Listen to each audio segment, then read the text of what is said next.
Hello और welcome to study IQ। Recently Taliban की तरफ से दो बहुत ही बड़ी स्टेटमेंट्स आई है। पहला तो ये है कि इनका कोई भी इरादा नहीं है इंडिया के खिलाफ जिहाद या फिर गजवाए ए हिंद करने का। इसके अलावा इन्होंने ये भी कहा है कि कश्मीर एक इंटरनल मैटर है ऑफ इंडिया।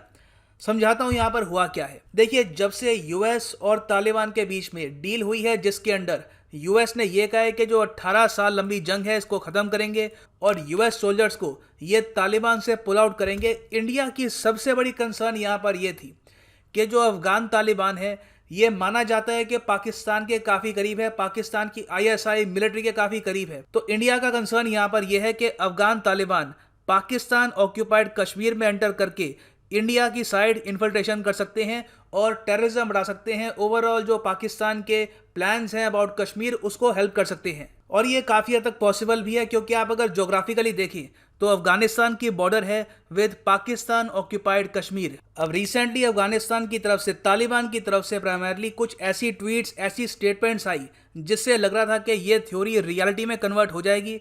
कुछ ट्विटर हैंडल्स जो खुद को बता रहे थे कि तालिबान के वो स्पोक्समैन हैं, उन्होंने ये कहा कि जैसे ही ईद उल फित्र खत्म होगी उसके बाद तालिबान गजवाए हिंद शुरू करेगा, एक बहुत ही बड़ा जिहाद होगा अगेंस्ट इंडिया और ये कश्मीर में इन्फिल्ट्रेशन करेंगे। और काफ़ी इन्होंने स्टेटमेंट्स दी और ऑब्वियस सी बात है, जब ये स्टेटमेंट्स आई सबसे ज़्यादा खुश इस रीजन में एक देश था, वो था पाकिस्तान। पाकिस्तान के लिए ये न्यूज़ बहुत ही अच्छी इसलिए थी क्योंकि अगर अफगान तालिबान ये कहता है कि कश्मीर में इन्फिल्ट्रेशन अब ये खुद करेंगे तो इसका मतलब कि पाकिस्तानी आर्मी को जो डर्टी वर्क है, मरने मारने का काम है, ये कम करने की आवश्यकता है। ये सब काम इनके लिए तालिबान कर लेगा। और यहाँ पर मैं आपको दिखाना चाहता हूँ पाकिस्तानी न्यूज़ चैनल्स की वीडियो, वहाँ पर किस तरीके से इन्होंने जो इनिशियल स्टेटमेंट्स आ रही थी फ्रॉम तालिबान इसको कैसे कवर किया। उधर अफगान तालिबान ने ईद उल फित्र के बाद हिंदुस्तान में जिहाद का ऐलान किया, जिससे एक नई लड़ाई शुरू होने का खदशा है। अफगान तालिबान की तरफ से ट्विटर पर शेयर पैगाम में कहा गया कि जिहाद का फैसला भारत में RSS, BJP और ऐसे ही दहशतगर्द तंजीमों की तरफ से मुसलमानों और दूसरी अक़लियतों पर बेतहाशा मजालिम ढाए जाने की वजह से किया है। तालिबान मुज़ाकराती वफ्द के चीफ ने भी भारत की कारस्तानियों का भांडा फोड़ दिया। इंटरव्यू में कहा कि नई दिल्ली का अफगानिस्तान में किरदार हमेशा मनफी रहा है। भारत ने अफगानिस्तान में हमेशा गद्दारों की मदद और हिमायत की। अफगान तालिबान का कहना है कि इंतहा पसंद हिंदुओं की तरफ से मुसलमानों पर ढाए जाने वाले मजालिम का हिसाब भी चुकाएंगे। अफगान तालिबान के ऐलान पर खित्ते में एक और लड़ाई शुरू होने जा रही है। तो जो पाकिस्तानी मीडिया यहाँ पर कोट करा था ट्वीट्स फ्रॉम सुहेल शाहीन और उसके अलावा जो तालिबान के स्पोक्सपर्सन हैं, जहाँ पर यह बताया जा रहा है कि फ्रेंडशिप बिटवीन इस्लामिक एमिरेट और इंडिया इम्पॉसिबल है। अच्छा, यहाँ पे आप पूछेंगे इस्लामिक एमिरेट यहाँ पर क्या है? ये अफगान तालिबान खुद को इस्लामिक एमिरेट कहता है। जी हाँ, बिल्कुल, ये मैं आपको बता दूँ। अफगान तालिबान खुद को फॉर्मल मीटिंग से बुलाता है इस्लामिक एमिरेट ऑफ अफगानिस्तान। सो पाकिस्तान की तरफ से जो स्टेटमेंट्स आ रही थी from the Islamic emirate of Afghanistan, ये सारी ट्वीट्स, सारी स्टेटमेंट्स फेक थी।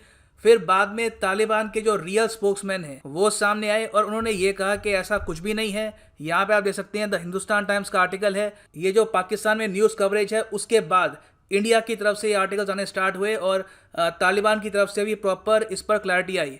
तालिबान ने यह कहा है कि पहली बात तो हम मानते हैं कि कश्मीर इंडिया का इंटरनल मैटर है।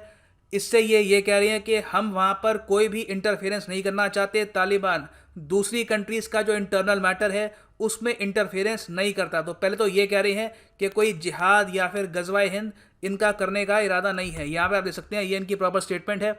The statement published in the media about Taliban joining जिहाद इन कश्मीर इज रॉन्ग। ऐसी कोई स्टेटमेंट हमारी तरफ से नहीं आई है। The policy of the Islamic emirate of Afghanistan is clear and it does not interfere in the internal matters of other countries. और ये ट्विटर पर सुहेल शाहीन जो ऑफिशियल स्पोक्समैन है ऑफ तालिबान, इन्होंने ये स्टेटमेंट दी है। यहाँ पे आप देख सकते हैं ना। ऑब्वियस ही बात है ये स्टेटमेंट काफ़ी इंपॉर्टेंट थी, नहीं तो काफ़ी मिसअंडरस्टैंडिंग पाकिस्तानी मीडिया ने क्रिएट कर दी थी और वो तो कह रहे थे कि एक नई जंग स्टार्ट हो गई है, बस अब तालिबान एंटर करेगा कश्मीर में और जिहाद वगैरह के वो शब्द यूज़ कर रहे थे। मगर अब जब रियलिटी यहाँ पर सामने आ चुकी है तो इस पूरे टॉपिक को हम एनालाइज कर सकते हैं फ्रॉम अ जियोपॉलिटिकल पर्सपेक्टिव कि तालिबान ने इतनी जल्दी ये स्टेटमेंट क्यों दी है और कैटेगोरिकली ये क्यों मेंशन किया है कि कश्मीर को हम मानते हैं कि इंडिया का इंटरनल मैटर है। वेल देखो, इसका बहुत ही सिंपल आंसर है।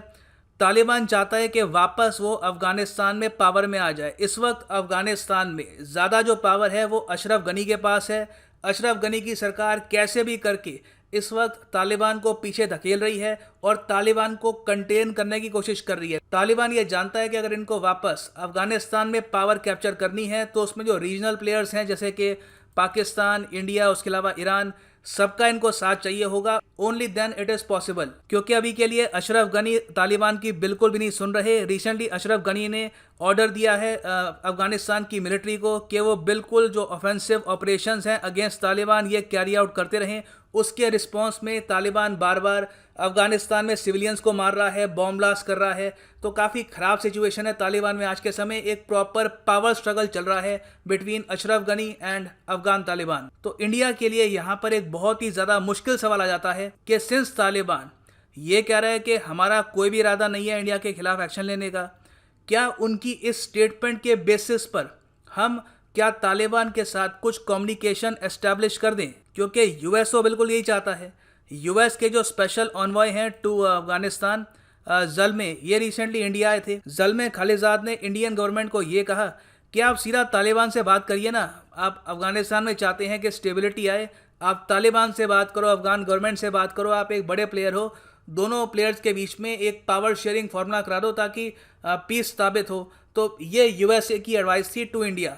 इंडिया ने अभी तक ये एडवाइस फॉलो नहीं करी है। इंडिया के लिए अफगानिस्तान में एक ही प्रॉपर प्लेयर है जिससे इंडिया का डायरेक्ट कम्युनिकेशन है, वो है अशरफ गनी की सरकार। मगर जिस तरीके से तालिबान अब ज़्यादा मैच्योर स्टेटमेंट्स दे रहा है, ज़्यादा डिप्लोमेटिक स्टेटमेंट्स दे रहा है, उससे अब क्वेश्चन ये आता है कि क्या कहीं ना कहीं इंडिया को कुछ कम्युनिकेशन एस्टैब्लिश करना चाहिए विद तालिबान।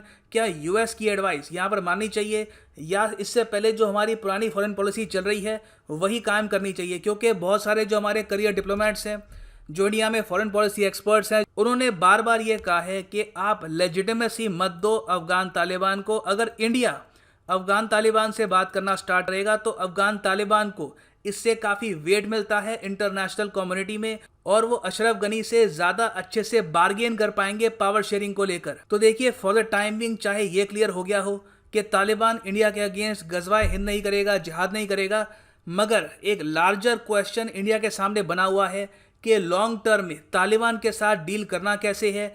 कहीं ना कहीं इनके साथ बातचीत शुरू करनी है या फिर we should only accept Ashraf Ghani as the sole power in Afghanistan. इस पॉलिसी में खतरा ये है कि कल को मान लीजिए कुछ ही दिनों में तालिबान बहुत ही ज़्यादा स्ट्रॉन्ग ऑफेंस करता है और अशरफ गनी को हटा देता है फ्रॉम अफगानिस्तान। ये कोई बड़ी बात नहीं है। एक बहुत ही बड़ा ऑपरेशन हुआ है अफगान तालिबान का इन अफगानिस्तान और इन्होंने अशरफ गनी को हटाकर पावर हत्या ली है। It is very much a possibility. तो उस टाइम अगर इंडिया कम्युनिकेशन स्टार्ट करता है विद अफगान तालिबान तो काफ़ी मुश्किल होगी। उस वक्त पाकिस्तान को ऑलरेडी एडवांटेज मिल चुका होगा। तो इंडिया को यहाँ पे सोचना होगा और आई थिंक यहाँ पे हम लोग कोई सजेशन दे ये ठीक नहीं होगा। ये जो हमारे फॉरेन मिनिस्टर हैं, जो हमारे फॉरेन सेक्रेटरी हैं, इनको ही इसका प्रॉपर आंसर ढूंढना होगा। तो उम्मीद करता हूँ यहाँ पे आपको क्लैरिटी मिली होगी, काफ़ी कुछ जानने को मिला होगा। Thanks for listening and as always, God bless you all.